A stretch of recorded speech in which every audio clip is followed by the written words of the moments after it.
Magandang araw! Nandito na naman ako para magbigay sa inyo ng dagdag kaalaman tungkol sa ating kasaysayan. Alam nyo ba na bago pa man makilala sina Dr. Jose Rizal, A formar! Carguen! Apunten!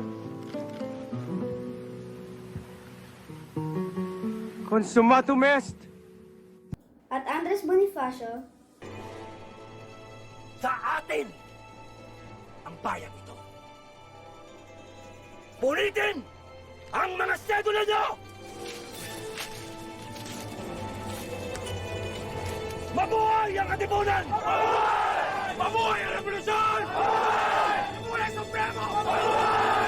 ay may tuturin na tayong mga bayani. Isa na dito si Sultan Kudarat. Si Muhammad Dipatuan Kudarat o Sultan Kudarat ay pinanganak noong ika-16 na siglo sa lungsod ng Cotabato, na ngayon ay bahagi ng Mindanao sa Pilipinas. Anak siya ni Dato Buwisan, isang Iranon at Ambang. Ang kanyang ngalang Dipatuan ay hinango sa salitang Malay na nangangahulugang pinuno at ang Kudarat ay salitang Arabe para sa lakas. Si Sultan Kudarat ay kilala sa kanyang katapangan, kakayahan sa kipaglaban at pamumuno. Siya ay naging sultan ng kanyang tribo, ang Maguindanao sa edad na 18. Dahil sa kanyang katapangan, naging kilala rin siya sa kanyang pangalang Dato Bungsu o Batang Dato.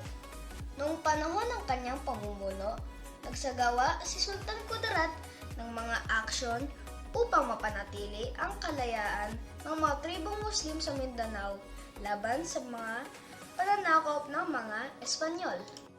Ipinaglaban niya ang teritoryo ng kanyang mga ninuno at naging malakas ang kanyang pagsalungat sa mga pananakop ng mga dayuhan. Noong taong 1671, si Sultan Kudarat ay namatay dahil sa karamdaman, dahil sa kanyang pamumuno at pagpaglaban para sa kalayaan ng kanyang tribo. Siya ay kinikilala bilang isang bayani at kilala sa kasaysayan ng Mindanao. Alam niyo ba na bilang pagkilala kay Sultan Kudarat, isang bantayog ang ipinatayo sa Makati, Kalakhang, Maynila. Isinunod din sa kanyang pangalan ng isang lalawigan sa Mindanao, ang Sultan Kudarat Province. Hanggang sa muling talakayan na kapupulutan ng aral. Paalam!